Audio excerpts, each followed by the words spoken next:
Well, welcome to another exciting meeting of the Consulting Amigos. We've got three Consulting Amigos here today. And on an expert topic, we're not experts on this particular topic. I guess I'll do the disclaimer. But we're on experts on small business, which is going to influence it. Today's topic is going to be based on some numbers and reporting from CMTA, excuse me. That's a manufacturing, really lobbying group that reports to manufacturers in California. And basically what they've done is in a meeting that I was in this week, they have gone through the new legislation and a little bit about some of the output in manufacturing. So I thought we would just throw out a few facts, and then we're going to really focus on two new bills that will really affect small business. That's what we want to spend our time on. Manufacturing, basically the total output in 2022, $400 billion. There are still 34,000 manufacturers in California, despite the fact that we've lost a bunch of them.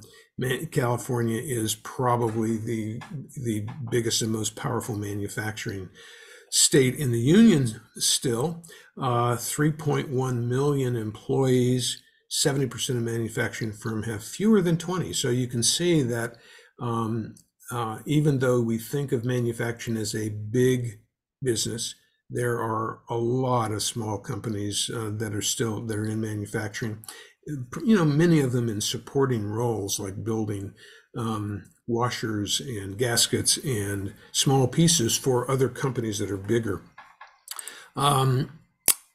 This particular year, on the legislative side of things, California introduced 2,600 bills, and both the Assembly and the Senate brought those forward. The final tally of what they call chaptered bills was 330 Senate bills, 560 Assembly bills, 500, and these are passed, 156 were vetoed by our governor, which is apparently about the ratio that they normally see.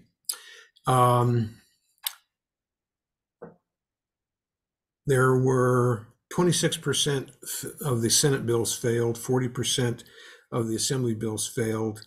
Only one bill was refused passage in the Senate Assembly. They kind of highlighted that, and the governor's veto rate was just nearly 15%. So we've sorted out 5 or 6 things here that have to do with manufacturing, but they really have to do also with all businesses. This particular organization was able to defeat the California emission limits bill. They didn't take credit for it, and they're not the only people who worked on this, because a lot of citizens and businesses, were able to do that. The emission limits, and therefore that was defeated. But there was one that was vetoed. That was employment for striking workers, which passed the Senate and the House. But fortunately, our governor, in a moment of reason, vetoed that. Because what that basically does is, despite the fact that these poor union guys are paying money in and to the union, and part of that is to give them a fund to strike. And basically, our government wanted to give them unemployment anyway. So in a stroke of reason, our governor did the right thing there. So that's nice to see. 2 of them are what we want to talk today about. One is SB 253, which is the Climate Corporate Data Accountability Act, which the governor did sign. And the other one is SB 616, which is paid sick days in accrual, which was also signed. Let's take briefly the second one, because that's a little smaller subject, I think. Basically, then, as I understand this new they wanted to provide 7 days of sick leave for all employees. And of course, that, who gets to pay for that? The business gets to pay for that, as we know. So the interesting part about it is that we now have, or as soon as it goes into action, we now really have a situation where 5 days, it was 7, and they were able to get it down to 5. It is currently 3, so there will be 5 days of paid leave when someone says they're sick. The question was asked specifically, well, what kind of legitimate proof will the employee be required to deliver to the employer to prove that they're really sick? And the answer, none. There is none. Yeah, I see you smiling, Ed. So I knew that was going to be the answer. knew that's what's coming. Yeah. And so what do you guys have to think about this? What's the general idea? We know that having sick days is a good thing for people who are legitimately sick, and it's a nice thing to offer as a benefit for employees. Well, But let me tell you what do one you thing. think is going to happen? Let me tell you one thing from a business standpoint. It's one thing to pay for the sick day. Okay, that's going to come out of your budget. That's understood. The problem is when you've got schedules and you got people, if you got 35 routes scheduled for a day, and on the last minute, someone calls in sick, you got to have reserves in place to take over that work to get it done. Mm. It's a nightmare to administer from a business perspective.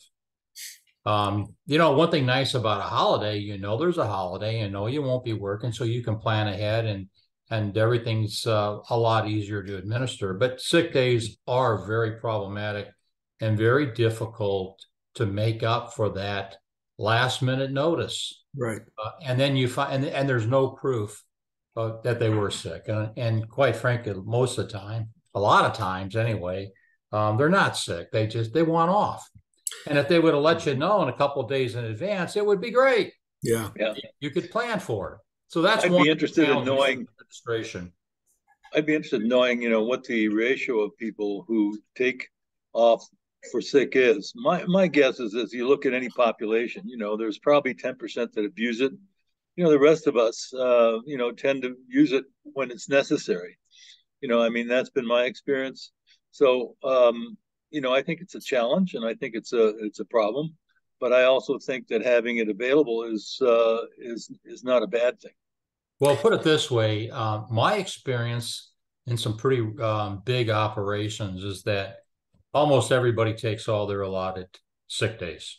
Yeah, and that's basically what they said in this meeting, is that the information that they brought forward from a lot of businesses that went through and gathered it and studied it said that not only is it almost always taken, it's now considered a right to have those days off, whether you're sick or not. And one of the ways that they proved it is that they showed that the clustering of the sick days that are taken happen to be before and after holidays.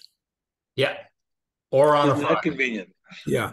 And so, that pretty well tells the story. Human nature is such that now, in a professional organization, where you've got a lot of white collar people who love their jobs and know that and are expected to get a certain amount of work done over a period of a week or a month or a year, and maybe even have a bonus tied to that. I'm not sure that would be true among them. But we're talking specifically now about factories and manufacturing. And so the manufacturers are basically saying, look, this is nothing more than additional cost added on top of the $20+ an hour we have to start our people at right now. That's all it is, because and many point out, when people are sick, we have options for them. If they're genuinely sick, we have options for them. Well, let's put this thing in perspective. We got 7 days of sick days. We could have 10 to 15 days worth of holidays. Yep. You can have 4 to 5 weeks of vacation. Mm-hmm. And when you add it all up, it's a lot of overhead. Yeah, I did some Carry an employee. numbers. I did some numbers on that a month or two ago, and I came up with a potential of a 25% overall non-productivity for every single employee, or at least every lower level employee. And so now you go, oh, that $20 is $25. It's really $25. And we haven't even talked about the 401k contributions, and the other kinds of things, healthcare and those kinds of things that are coming out. So that pushes it. Now think about this. That pushes us up to almost $30. And just estimate for beginning people. Think about that. $60,000 to hire a first person at a low level. Is there any wonder people are leaving California? Is there any wonder? And of course, the conversation I was having last night with a football guy who was a state employee his entire life. And he said, well, the problem is that the housing is so expensive. And I said, I'm sorry, but individual companies, especially small companies, have absolutely no influence on what the cost of housing is. It is what it is. And therefore, their only choice is to go to Arizona where it's cheaper for their employees to buy. And he goes, well, I guess you're right. It's like, hey, you justifying your salary based on the price of housing has absolutely nothing to do with the productivity which is required in order to be able to create the money for the raise. What is productivity rates here in California, let's say, compared to other states? Funny you should ask that. I just happen to have some numbers on that. I'm impressed. I don't. And we did I did a program. Our regular Microgiants meeting last week was on productivity, so you can check that out for the full discussion. Basically, our productivity in the U.S. right now is 1.3%. That was from the post-war until 1973. We were growing the productivity was growing at 2.7%. So you wonder why people were happy and getting all buying 1950s houses and having families and adding a bedroom here and there. That's why. Then it dropped from 73 to 80 during the last, inflationary period. It dropped to 1.4%. And inflation ate up that productivity, as I'm guessing. Then it was 1.6 until 1990. In the 90s through 2007, we were on a terror, and that was 2.1 to 2.8%. And I remember at the time, I think I wrote an article or two on this subject. It was basically due to computer technology hitting industry. Yes, it came many years earlier, but you had a lot of folks who didn't ever learn how to use a personal computer, and we had to weed them out. They had to get old and retired, and now we're gone. Okay. Although I think all of us are very computer savvy, but not all of our peers were. So what was happening is that we were ending up with a direct benefit to productivity because of computing, and that kind of continued on with the internet, I believe. Question is, where are we going with this thing? Will we see something else that will increase productivity at 1.3% now, or will it just continue to falter and we'll just kind of stay here? I mean, that's the real issue, which is a bigger question, and we'll probably talk some more about that. But I don't know, and I'd like to learn how much productivity is affected by rules and regulation and versus increased technology, because you have inputs. We do have inputs that will push it up too. My question on that was, wouldn't it be fairly simple to do or obtain data that compares a regulated state like California against one like Arizona that is not? Seems to me that would be a pretty good indicator of productivity. Yeah, okay. Well, we'll just do that. In 2022, the productivity gains in California were a negative 4.5. Arizona was also negative, but only half as much, 2.1. Now we Who was good? Yeah, good uh, question. number one in productivity, Idaho, Wow. 4% increase in productivity in Idaho. Wow. Wow. That tells you something. All of the problems these big states have, you know, they don't have up there. And they have a different population than California or Arizona or New Mexico or Texas, and that's a more productive population. Other ones that did okay, but not nearly that much. Minnesota 1.7. How about Texas? Excuse me. How about Texas Texas? negative 2.3. So half. Wow, that's it. See Yeah. that surprises me. Yeah. 'Cause everybody's moving to Texas. A lot of Well, people are. well, and it may well be that you've got so many people moving to Texas that they haven't ramped up in their jobs. It takes them 6 months or something to Mm. learn the job. I don't know what it might be, but for the most part, it was a pretty tough year. It's not like it was, we came out really well. 2002 is not very good. So How about the Southeast? It would seem to me that the you should be seeing some high productivity numbers in Alabama. yeah, well, Uh, Kentucky 1.1, Tennessee 0.3. There was just a slight negative in Georgia. Alabama was down 1% in productivity. So they were hit as well. hmm. Mississippi and Louisiana, very bad, negative productivity. How about And Michigan, Michigan, home of the UAW? yes, 3.5 down. Unions are not helping Michigan at all, are they? So I mean, it's kind of clear, and then you add one more piece onto this just to kind of wrap up our productivity discussion, and that is that we have been. I wish I had this graphic so I could show you this graphic, but we were number one in productivity in the 50s in the world by a margin of double. Wow. By 1990, we were still number one, but France and Germany were up. They had grown enough to be up. This is productivity per hour. They were all almost up, maybe only 5% under us. In 19, about two, and of course, things happened in 2008, 7, 8, 9.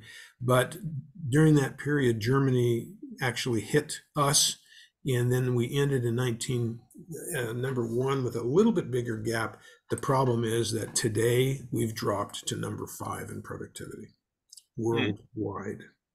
We're number 5 in We're number productivity. 5. We now have 4 nations that have higher productivity than we do, including Ireland and Sweden. So it's not just Germany, certainly not France. So our productivity is in the dumpers. We are not doing it. We are not working as hard.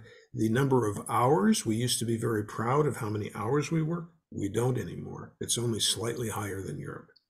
Instead of 50 hours compared to 38 or something like that, we're 39 compared to 37 or 8. So, our productivity, our working is down, our productivity is down. There is very little on the productivity front that looks good in the United States. So this is all affected by something. And they do have breakdowns in terms of labor. And I just want to let you know, because I know you're going to say, oh, well, the labor could do better, Ray. And labor tends to be increasing when it does increase. The labor tends to be increasing by maybe half. They're responsible for maybe half of the productivity. The rest of it is technology and capital investment in machinery. So, it's a combination of things that makes I was productivity. surprised to hear you say that Sweden was ahead of us in productivity. I mean, most of Yeah, us think of Sweden as the socialist state where everybody is sitting around doing nothing. yeah, but it's not. I've watched about 5 or 6 videos just on that subject, and today, when you say to somebody who's someone in the government or a large business person, somebody who's really in the know, what they say is, no, no, we are not. We are a capitalist nation. We just tax ourselves and give ourselves a lot back. So we have tried to reinstitute as many capitalist things as we possibly can. We think we're more capitalistic than the United States. We have lots of opportunities for people, and we have an expectation that you will be working very, very, very hard. We're going to take half of your income and we're going to provide you with a whole bunch of services that you're going to have to buy anyway. And we do our best to deliver them at low cost. So we think we're successful because we are capitalists who want to be taxed and want to provide services, not because we're a socialist country. We don't act like socialists at all. Interesting. So that's really changed, and that's why they're ahead. Yeah, and some of the other Scandinavian countries are realizing, wow, these guys might really be onto something here. Ron, what was the most productive state? That was Idaho. Idaho was number one. Number Idaho. two was number two. Well, let's see. I kind of have to. They're not listed in order. I'd say Minnesota, which dropped to 1.7. Let me look. Yeah, Minnesota is number two. Connecticut is number three. South Dakota is number four. Yeah. And Kentucky is number five. Wow. Yeah, it's a little bit surprising, isn't it? Yeah, it is. Yeah. So a lot of the growth is happening in the upper Midwest for the most part. And it kind of illustrates to say those of us out here in the West who think we're really pretty hot stuff, we're just bigger than everyone. Yeah. Well, I was just going to say, having spent both Ed and I having spent a lot of winters in the Midwest, you got to keep moving or you just freeze. That's right. Up. That's right. Very well said. Right? There used to be a lot of theories about the difference between Northern Europe and Southern Europe, and many of this is a long time ago, but many of the theories were it's colder up here. We have to go out and get the wood, and we've got to work, and we got to figure out how to get this done and keep moving. And down there, you guys can be sloths because it's nice and warm, and you don't have to work very hard. Yeah. And I don't know if there's any truth to that. That's funny. Well, it's kind of interesting when you look at that whole, Greece and Italy, etc. Their economies are far less productive than the ones in. Very true. Yeah, even today. Yeah. And so that kind of leads us to also is one of the reasons for low productivity regulation and taxes, or one or two of the reasons. Or is it weather? Is it weather? Well, we have pretty darn nice weather here. So yeah, well, hey, maybe you're right there. Good weather. Well, isn't that what we just talked about? Well, why is it more productive in Northern Europe? There does seem to be that same thing going on here. Yeah, it's nicer living here, and so we're lazier. So there you go. So that kind of goes right into this other subject, which the second deal is Climate Corporate Data Accountability Act. Now, this is a far-reaching act that basically says that large companies, billion-dollar companies, now have to calculate their CO2 emissions. Now, this is not a very easy thing to do, and this is going to cost billions itself because we have a lot of billion-dollar companies in this state. Now, a lot of people would say, "Oh well," and that's. I think everybody is going, "Oh well, whoa, we're off the hook." All the manufacturers are on this conference call. And then they go, "But what about people who do business with these large companies?" Oh yeah, you're going to be the billion-dollar company is required to calculate every supplier that they use. That means that every small company that is providing parts to a larger company must now go through and basically do the calculations on this. So that's a real issue and probably worthy of another whole program. So, any comments with that? Ed, would you like to, I know you're ready to take off. Would you like to give us some parting comments on that? And maybe that sets us up for an in-depth discussion on this next one. Well, is this all with the goal of reducing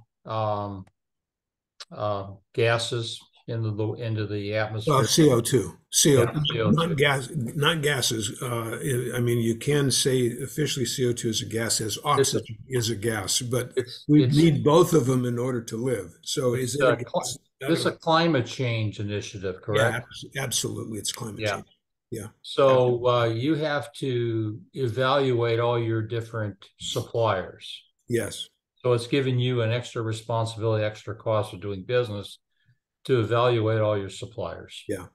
And so the question was asked, well, I mean, how hard is this going to be? And the answer was, you cannot believe the number of forms. It could be a 50-page report, and it's going to have to be done on every widget and every service that comes into this corporation.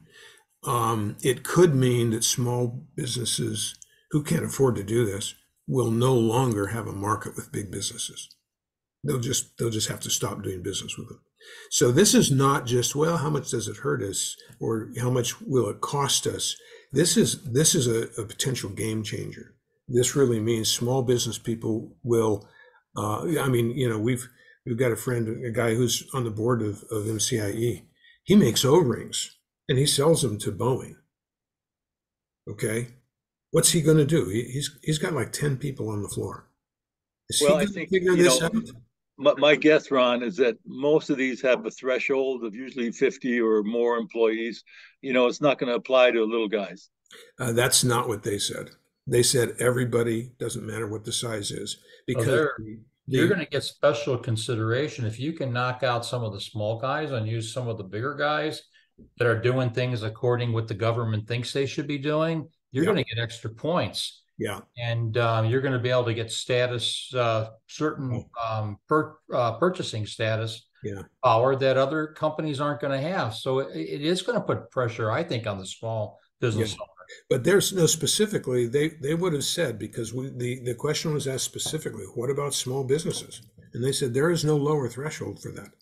And it will depend on the big business covering for the small business or calculating it for the small business. And their answer was, they'll just hire consultants to come in and figure it out. Okay. How expensive will they be? And are there any consultants out there who know how to do it? It's not an easy calculation. You're going to hire people, companies that are going to make your life easier in this reporting. Yeah. So if you can limit the number of vendors that you do business with, and they're doing things and they're doing a lot of this reporting for you, it's going to put a lot of pressure on getting rid of the smaller guys, in my opinion. Oh, it will. It absolutely will.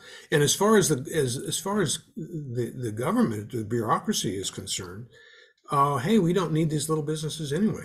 We don't want people who are polluting anyway. We've already kicked out the paint companies. We've kicked out a whole lot of other polluters, and so it's like we don't need them. And that comes from